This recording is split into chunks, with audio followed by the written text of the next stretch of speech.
제 본문은 그 모세의 그 리더십과 그 하나님의 그 심판에 관련된 내용이죠. 어저께 묵상했던 말씀을 보게 되면 1절, 2절에 보게 되면 고라와 다른 아비람의 이제 반역이 나옵니다. 그 반역의 내용을 이렇게 살피면 두 가지 이유 때문인 것을 알 수가 있어요. 3절에 보게 되면 이 리더십에 대한 그 불만이 있었구나. 3절. 그리고 또 10절에 보게 되면 이들이 그 제사장 직분을 요구한 것을 보게 돼요. 만족하지 못한 거죠. 자기 어떤 위치에 대해. 그래서 영적인 교만이 있었구나. 그 두 가지 이유가 있었던 것을 보게 되고, 오늘 그 본문 12절, 14절에 보게 되면 여기 지금 뭐가 지금 판치고 있어요? 소위 말하는 가짜 뉴스. 그죠? 네.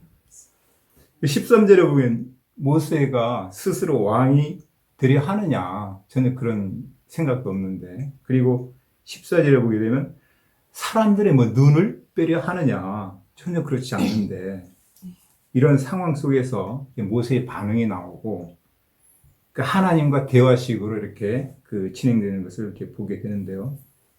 15절을 보게 되면 모세가 심히 노하여 여호와께 여짜오되 주는 그들의 헌물을 돌아보지 마옵소서. 나는 그들의 낙이 한 마리도 빼앗지 아니하였고 그들 중에 한 사람도 해하지 아니하나이다. 이렇게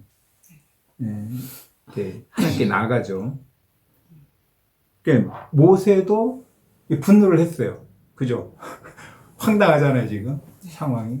분노했지만 그 분노를 사람에게 쏟아붓지 아니하고 보는 것이 뭐냐면 무릎을 꿇었어요. 무릎을. 그렇죠? 그리고 이제 바로 하나님께서 응답을 20절, 21절에 하는 것을 보게 되는데 21절 너희는 이 회중에서 떠나라. 내가 순식간에 그들을 멸하려 하노라. 하나님도 분노한 거야. 하나님도 분노해가지고 이 백성들을 멸하겠다 이렇게 하잖아요.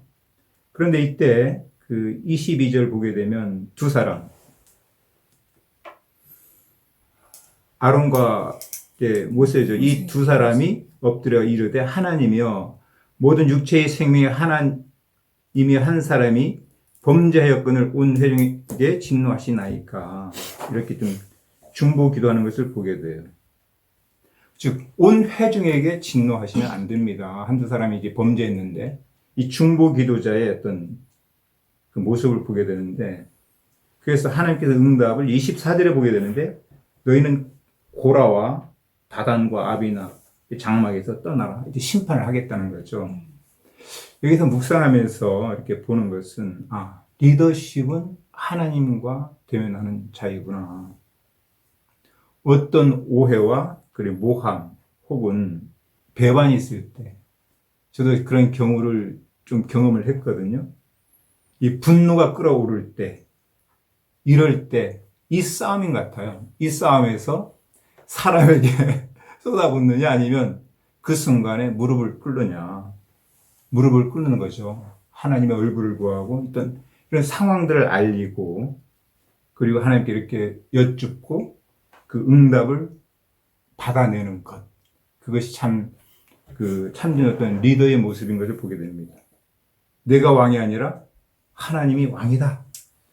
내가 심판하는 것이 아니라 그 심판을 유보하고 하나님께 맡기는 것. 이게 두 가지가 이제 좀 배우면서 묵상이 되는 것은 정말 이 무릎, 기도의 중요성을 묵상하게 되고 모세의 온유함을 묵상하게 됩니다. 그러니까 보복을 하지 않아요. 지난번도 봤지만 보복하지 않고 어때요? 하나님께 맡깁니다. 그러니까 자기 마음 같아서는 어때요? 보복하고 싶지만 하나님께 중보기도로 멸하지 말라고 이렇게 중보기도하는 모습을 보게 됩니다. 이것을 배우게 되고요.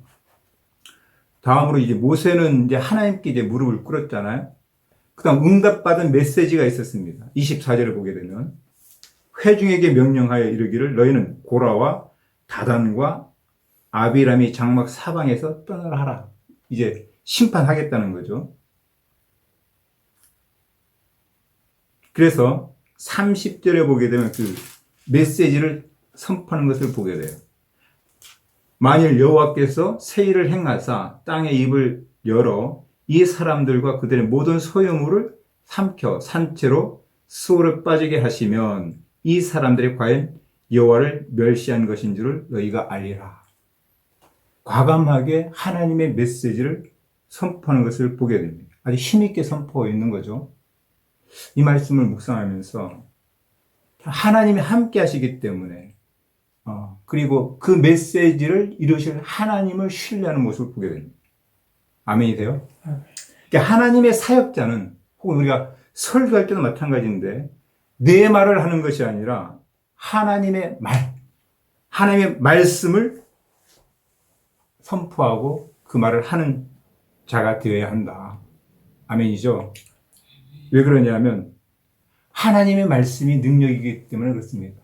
그 히브리서 11장, 4장 12절 말씀 함께 묵상이 됐는데 하나님의 말씀은 살아있고 운동력이 있어 어때요? 우리의 혼과 영혼 골수를 찔러 쪼개게 하는 그 능력이 다른 데 있는 것이 아니라 그 말씀에 있기 때문에 내 말이 아니라 하나님의 말씀, 하나님의 메시지는 능력이 있다. 과감하게 선포하는 거죠. 그 결과 어떻게 됩니까? 마지막에 이 고라와 반역의 일당은 결국 땅이 열리고 수월에 빠져서 멸망하고 나머지 250명 그 반역자를 함께 불에 다 죽는 하나님이 손보시는 것을 보게 됩니다. 그래서 결론적으로 오늘 말씀을 통해서 좀 배우고 나에게 좀 적용되어지는 것은 하나님은 하나님이 세운 리더십과 함께 하시고 지키시는구나. 첫 번째가 묵상이 됩니다. 그러니까 하나님만 바라보면 된다. 두 번째는 무릎 꿇는 온유한 리더십을 배우게 됩니다. 모세를 통해서. 모세의 어떤 상황 계속 보게 되면 모세는 계속 주님과 친밀한 관계, 어떤 상황의 발생 여쭙고 하나님 말씀을 듣고 움직이고 행동하고 말을 하는 것을 보게 되는데 온유한 거죠. 그리고 자기가 당한 어떤 모욕이나 어떤 그런 원망, 그 불평분을 들었을 때 어때 보복하고 싶은 마음이 있잖아요. 근데 그거를 거부하고, 그죠? 온유한 마음, 그 마음을 보게 되는데 예수님의 성품을 보았어요. 나는 마음이 온유하고 겸손하니 너희는 너희 멍에를 메고 내게 배우라. 그리하면 너희 마음이 쉼을 얻으리니 내 멍에는 쉽고 내 짐은 가벼움이니라. 할렐루야. 예수님의 성품을 모세는 가졌구나.